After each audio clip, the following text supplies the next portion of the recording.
दिल्ली की जो घटनाएं और जो संजय जी आरोप लगा रहे हैं कि यहाँ पर इस तरह से गोल गोल घुमाया जाता है कि व्यवस्थाएं ठीक तरह से चल ही नहीं पाती आलोक जी। देखिए मृदुल जी, ये जो सिलसिला जारी है और जो भ्रष्टाचार की बात है, तो मुझे एक वाकया याद आ रहा है। एक बच्चे को उसके पिता ने चाटा मारा, तो उसने उससे पूछा कि क्या आपके पिताजी ने भी चाटा मारा था आपको? तो बोला हाँ। उनके पिताजी ने भी चाटा मारा था उनको? तो बोला हाँ। बोला मैं जानना चाहता हूँ ये गुंडागर्दी कितने पुश्तों से मेरे यहाँ हो रहा है। उसी तरीके का ये भ्रष्टाचार सरकारी महकमों में है।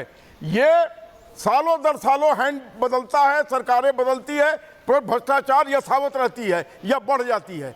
अब जो इसका निराकरण है राजनीति से परे, कि जो भी दोषी पाए जाएं उन पर त्वरित कार्रवाई करके सार्वजनिक फांसी होगी 2-4 आदमी की, तभी ये लोग मानेंगे, नहीं तो ये बात से नहीं मानेंगे। आपने देखा पुणे में रोक दिया उसने और उसको 4 घंटे में बेल हो गया। उसके ड्राइवर ने जाके कह दिया कि मैं गाड़ी चला रहा था। यहाँ का लूप सिस्टम इतना लचर है कि कोई ना कोई रास्ता निकाल के लोग बचने की कोशिश करते हैं, लेकिन अब ऐसा करने से यही होता रहेगा, मरते रहेंगे लोग और कहानियां चलती रहेंगी, राजनीति चलती रहेगी। नहीं, त्वरित कार्रवाई कीजिए। बिल्कुल सर, आपने जो बात कही आलोक जी, ये कहानियां चलती रहेंगी, हादसे होते रहेंगे, लेकिन एक बार मैं अश्विनी जी आपके पास आ रहा हूं। और अश्विनी जी, मेरा सवाल आपसे यही है, क्योंकि जिस तरह से घटनाएं घट रही हैं, निरंतर हम साल दर साल इस तरह की घटनाएं देखते आ रहे हैं। आपसे नैतिकता की बात करिए आलोक जी, नैतिकता की बात मत करिए। मेरा खुद जेल से रह करके सरकार चलाने वाले लोग होती है, जेल से रह कर सरकार चलाने वाले लोग, कोई मामूली बात है कि प्रशासन छोड़ दिया, जेल से किन्होंने सो रही है, पहले सो रही है। शोर मत मचाइए। सौरभ जी, संजय जी, आलोक जी और अश्विनी जी, एक एक करके अपनी बात रखिए, क्योंकि मामला काफी गंभीर है। मैं देखिए एक एक करके आप सभी को मौका दे। विरोध किया है, एक मिनट, राजनीतिक दल के लोग हैं, आप राजनीति ना करें। मैं भी राजनीति नहीं कर रहा हूं, मैं तो कह रहा हूं कि अगर हमारे यहाँ से भी कोई नहीं, एक मिनट अश्विनी जी, आलोक जी, 1 मिनट शांत हो जाइए। आलोक जी, एक मिनट शांत हो जाइए। संजय जी 1 सेकंड रुक जाइए। अश्विनी जी से एक सवाल है, इसके बाद मैं सौरभ जी और संजय जी आप दोनों के पास आऊंगा।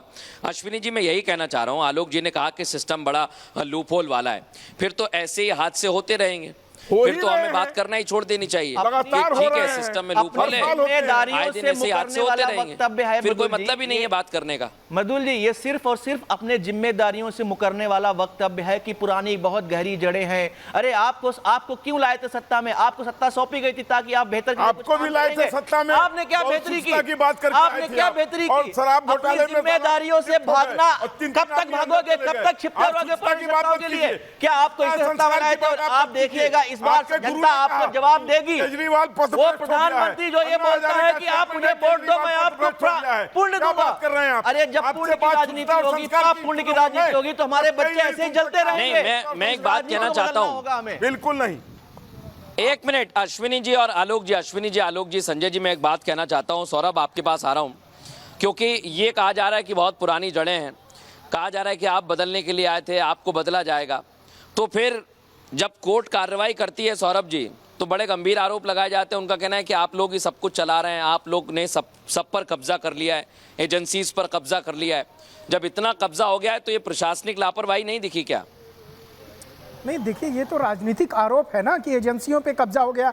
आप इससे सहमत थोड़ी ना हैं मृदुल जी, आप इससे सहमति इस बयान से थोड़ी ना रखते हैं, लेकिन ये राजनीतिक बयान है। मैं नहीं हूं, इसलिए तो पूछ रहा हूं आपसे। बिल्कुल मैं ये कह रहा हूं कि देखिए, मैं नहीं हूं इसलिए पूछ रहा हूं। जब एजेंसी अपना काम ईमानदारी से करती है, तो क्या उन एजेंसीज को, उन प्रशासनिक अधिकारियों को ये ईमानदारी नहीं दिखती? यहाँ कहाँ चली जाती ईमानदारी? मैं वही कह रहा हूँ आपको कि जिस प्रकार से इस हृदय विदारक घटना पर जो है आपदा में अवसर ढूंढने का प्रयास कांग्रेस के लोग और आम आदमी पार्टी के लोग कर रहे हैं, ये बहुत ही शर्मनाक है। और देखिए, जांच एजेंसियां जब जांच करती है तो यही लोग आरोप लगाते हैं, और जब जांच एजेंसियां फेल हो रही हैं तो मैं खुद कह रहा हूं कि प्रशासनिक व्यवस्था गुजरात की फेल थी। और अरविंद केजरीवाल जी, देखिए मैं आप सभी को रोक रहा हूं, और अभी हमारे साहिल सहयोगी जानकारी दे रहे थे। इसी बीच आपको बड़ी खबर बता दूं कि दिल्ली बेबी केयर सेंटर का मालिक नवीन गिरफ्तार किया गया है। दिल्ली पुलिस ने बड़ा और कड़ा एक्शन लिया है, ये जानकारी मुझे मिल रही है, क्योंकि लगातार पुलिस तलाश कर रही थी, पुलिस को तलाश थी और पुलिस चाहती है कि आखिर कैसे ये आग लगी है, इसके पीछे कौन जिम्मेदार है, क्योंकि आग लगने के कारणों का खुलासा नहीं हुआ है, कोई अलग अलग कारण बताए जा रहे हैं, लेकिन नीचे अवैध तरह से रिफिलिंग हो रही थी और अब पुलिस ने अस्पताल के मालिक, बेबी केयर सेंटर के मालिक नवीन को गिरफ्तार कर लिया। साहिल, अगर मेरे सहयोगी मेरे साथ हो तो एक बार हम साहिल का रुख करेंगे। साहिल, कहाँ से गिरफ्तारी हुई, कैसे गिरफ्तारी हुई, बताइए जरा तमाम चीजें। दिल्ली गुजरात नहीं, बच्चे सीपी शारदा सुरेंद्र चौधरी घटनास्थल पे पहुंचे हैं और ये सोर्सेज के हवाले से जानकारी मिल रही है कि केयर सेंटर की जो मालिक है नवीन किच्ची, उनको दिल्ली पुलिस ने गिरफ्तार कर लिया है। फिलहाल अभी ऑफिशियली जानकारी आना बाकी, लेकिन हमारे सोर्सेज यही जानकारी दे रहे हैं कि उसको गिरफ्तार किया जा चुका है। अब फिलहाल उसको थाने में ले जाया जाएगा, उससे तमाम जो सवाल हैं और जो इससे जुड़े क्वेश्चन वो किए जाएंगे कि आखिरकार किसके कहने पे इतना बड़ा जो सेंटर था वो ऑपरेट किया जा रहा था, कितनी तरह के उसके पास लाइसेंस है, वो उसकी जांच की जाएगी, चाहे फायर की एनओसी थी या एमसीडी से लाइसेंस था। ये तमाम जो लाइसेंस होते हैं एक केयर सेंटर को चलाने के लिए वो थे या नहीं, उस पर फिलहाल क्वेश्चनिंग की जाएगी। लेकिन अभी डीसीपी रैंक के अधिकारी अभी फिलहाल घटनास्थल पे घटना का जायजा लेने पहुंचे हैं और उनसे अभी कुछ ही देर में बातचीत करेंगे और ज़्यादा जानकारी जुटाई जाएगी कि आखिरकार कितने समय से यहाँ पे एक बेबी केयर सेंटर को चलाया जा रहा था, कितने बच्चे रोजाना यहाँ पे आते थे, कितने का स्टाफ था और कितने लोगों को पुलिस ने इसके अलावा डिटेन किया, वो फिलहाल जांच का विषय है। लेकिन इतना जरूर बताया जा रहा है। मैं साहिल, आप नजर बनाए रखिएगा, मैं आपके पास लौटूंगा, लगातार आपसे अपडेट लेते रहेंगे। एक बार मैं संजय मिश्रा जी आपके पास आ रहा हूं क्योंकि तमाम आरोप लगाए जा रहे हैं। अब मैं सिर्फ एक चीज़ आपसे कहना चाहता हूं, जब अरविंद केजरीवाल कहते हैं कि हमारी नज़र है, आईबी से उन्हें चुनाव जीतने की रिपोर्ट मिल जाती है, ये छोटी छोटी रिपोर्ट नहीं मिलती क्या कि बेबी केयर सेंटर के नीचे अवैध तरह से ये चलाया जा रहा है, यहाँ पर तमाम नॉर्म्स का फॉलो नहीं किया जा रहा है, उनका अपमान किया जा रहा है। मृदुल जी, आप जानते हैं कि जब से अरविंद केजरीवाल की सरकार दिल्ली में बनी है, हर एक मुद्दे के लिए आम आदमी पार्टी को हाई कोर्ट सुप्रीम कोर्ट का चक्कर लगाना पड़ा है।